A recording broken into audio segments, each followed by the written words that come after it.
I love and I thrive off of others. And so just getting together, laughing, having a good time, catching up with my colleagues, man, that really drives things home for me. That helps me come home and be a better husband, father, be a better practice owner, be a better clinician.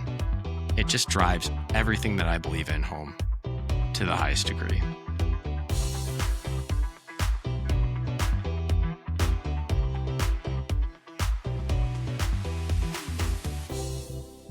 Hey there, it's Dr. Ryan Corte, and I'm looking for North Carolina licensed optometrists or those interested in becoming licensed in the state of North Carolina to join my team. If that's you or somebody you know, reach out to me on social media or email me at ryan.court1@gmail.com. Now, enjoy today's episode. Hello, everybody, and welcome to another episode of Ryan Reflects. Today's podcast is going to be a solo podcast. In fact, we've just hit the halfway point through 2025, and some feedback that I've gotten from listeners is, hey, Ryan, from time to time, let's step in and hear just your feedback, your insights, your experience on certain topics and things that you're passionate about in optometry. And well, I just landed today in San Diego, California. I'm away for a meeting, and one thing that I'm extremely passionate about, which I'm going to talk about today, is why should we be showing up for in-person meetings? So let's take a quick step back and think about this. It is so extremely convenient for us nowadays to get our continuing education online. In fact, a lot of state boards, you can get 50% or more of your continuing education online, which may decrease your desire or your need to show up for in-person meetings.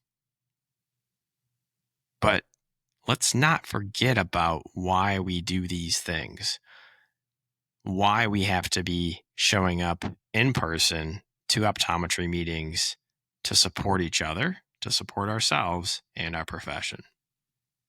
But before I dive into this topic, if you've been listening to the podcast, I just want to give you a giant thank you and ask a simple favor of you. If you have the chance, please hit that like, that subscribe, that follow button. It just kind of shows a signal to whatever platform you're listening on that you're getting value out of the content that's being shared with you, and mean the world to me because I want to continue to grow this podcast and continue to drive our professions forward. That being said, let's dive into my top 4 reasons why I believe you should be showing up for in-person optometry meetings. Number 1, it's the opportunity to show up and have genuine, real human interaction and networking. I love how well we can connect with others through the internet. If you know me by now, you see that I'm involved in pretty much all the major social media platforms that are out there.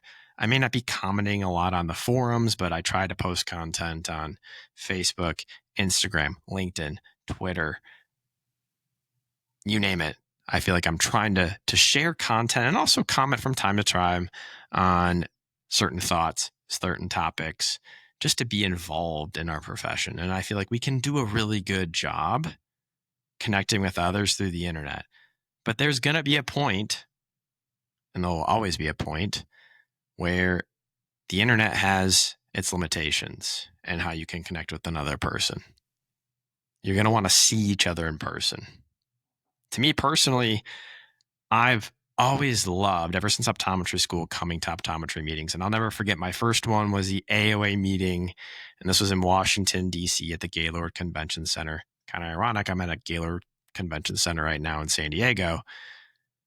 But that meeting just completely changed how I viewed optometry and how much that we can get from each other and learn and drive each other forward and support each other through in-person meetings.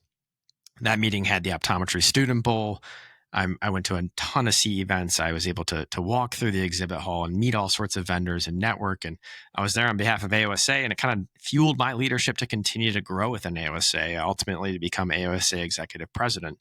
And that year alone, I went to a number of optometry meetings and again, was able to build relationships with industry, with other optometric leaders, whether they were students, whether they were optometrists. And it's something about meeting with your colleagues in person and having the time to get to know them better, and also meeting with industry in person, that you can level up and really grow and develop who you are, but also who you are professionally and how you can serve your patients' eye health and vision care needs. And so for me, the real networking takes place when we sit down, we have a conversation face to face and in person. It can be supplemented by online material through online platforms, forums, which I think have come a very long way, but there's something to be said about getting together in person. So make sure that when you do have the opportunity to come to your next meeting, get involved, have a conversation, and start building some real relationships. Reason number 2, hands-on learning. There's something to be said about a well set up lab where you have the ability, let's just for example say, you have the ability, you've never fit a scleral contact lens. I can tell you my exposure in optometry school, I fit a couple. Residency, I fit a few more. But having the ability to attend an in-person scleral lab was a game changer for me. There was patients that were already identified. We're able to select lenses based off of certain clinical data, insert the lens on the patient's eyes, assess the lens after it's settled, formulate how are we going to best manipulate this design, this fit to serve the patient's eye health and vision care needs. And oh, by the way, how do we troubleshoot lenses when these problems occur? But these hands-on learning experiences speak absolute volumes. The education and the experience that you get working alongside your colleagues and your peers to do it in person are just something that can't be done virtually. And let's take it another step forward. There's a lot of scope advancement that's taking place in optometry, in particular in the area of lasers and minor surgical procedures. Having the ability to meet up, let's just say it's a couple day course where you're sitting through didactic education and you're sitting and you're taking the opportunity to work through different case scenarios clinically, being able to utilize lasers, in a testing environment, and then over time building up your clinical skill set to be able to be signed off and certified to use lasers on the general public. Those things have to happen in person. And so for us to continue to expand our scope of practice, we have to be able to be comfortable meeting up in person and spending the time to really dive into hands-on learning. And I know for a lot of doctors, maybe they've been out for a while, they're like, that just sounds like too much. Maybe if you're just getting out of school, you're like, I do this all the time. But you have to remain consistent behind that, because that's what's going to drive our profession forward. It's what's going to help you continue to level up and improve your quality of care over time. And it's going to provide a lot of value in your practices. Reason number 3, practice growth ideas. For me personally, I love going to panel discussions. Maybe they're continuing education panel discussions, listening into the panel, meeting up with them face to face after, and asking questions. Let's just say the topic is how to grow your medical practice, and you have no experience whatsoever with getting on insurance panels, getting credentialed, submitting a claim, going through the process of maybe troubleshooting a denial, essentially providing patient care at that level and making sure everything is documented and appropriately done so you're compliant with the process. Having those in-person conversations to continue to build and grow your practice, it's done by far the best in person. And I also love when I see certain companies that, let's just say it's an ocular surface disease company, and they're putting on an event. And of course they're talking about, hey, this is what's going on with our device or with our product. Let's talk about some case scenarios. Let's walk through some case scenarios of how to best utilize our equipment, our pharmaceutical drop, whatever it may be. These things, when they happen in person, man, they really truly can be so much more impactful. You're collaborating with others and you're just building upon the ideas and the experience of those around you. I'll also kind of go from the side of just catching up with some of your friends and colleagues, bouncing ideas off of each other. I had a colleague one time, and he was trying to fill a position in his practice, and he was advertising it as a 4-day work week because that's what he had built into his clinic. And he said, I'm not getting a lot of people that are interested. And I said, well, tell me what your total compensation and benefit package is, and I'll see if I can give you any ideas.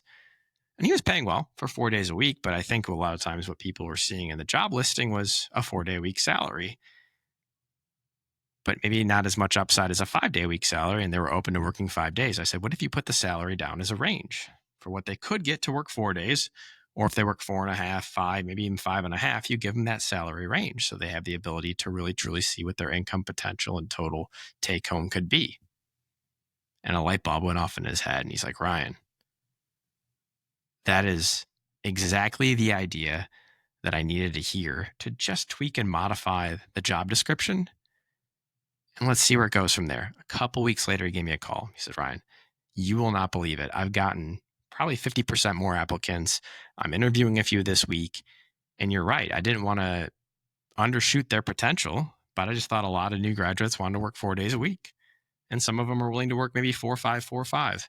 And so that tweak and that adjustment in compensation and benefits and bonus potential really drove in a lot more people to my job listing, but then it gave me the opportunity to further have a conversation around the opportunity in my clinic and sell them on what we're doing and how we're providing eye health and vision care needs and services to the general public. So these are the kind of conversations you can have when you meet up in person. Don't get me wrong. They happen over the phone. They happen through internet forums.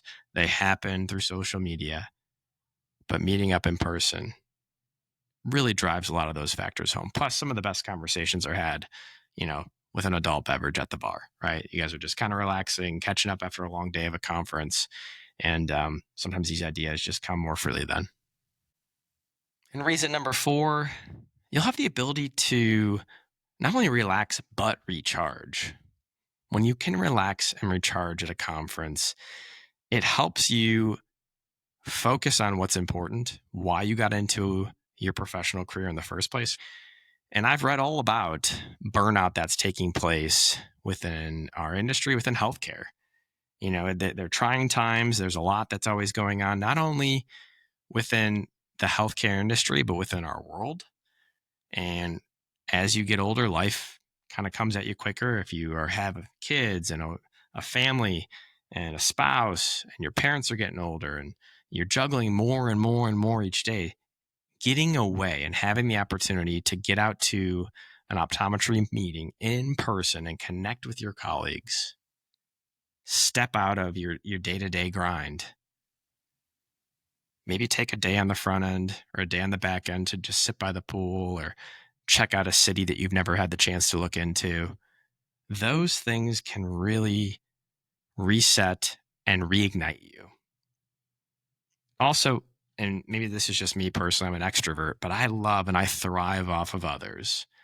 And so just getting together, laughing, having a good time, catching up with my colleagues, man, that really drives things home for me. That helps me come home and be a better husband, father, be a better practice owner, be a better clinician.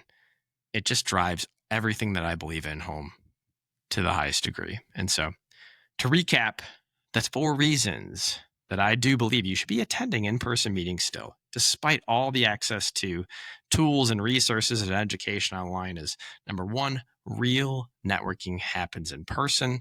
Number 2, hands-on learning and the ability to grow personally and professionally. Number 3, these practice growth ideas that can take your clinical practice, your business acumen to the next level.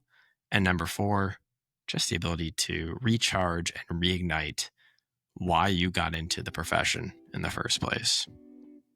I hope you enjoyed today's solo podcast. Make sure that, again, you like, subscribe, share this out to a colleague who could provide value.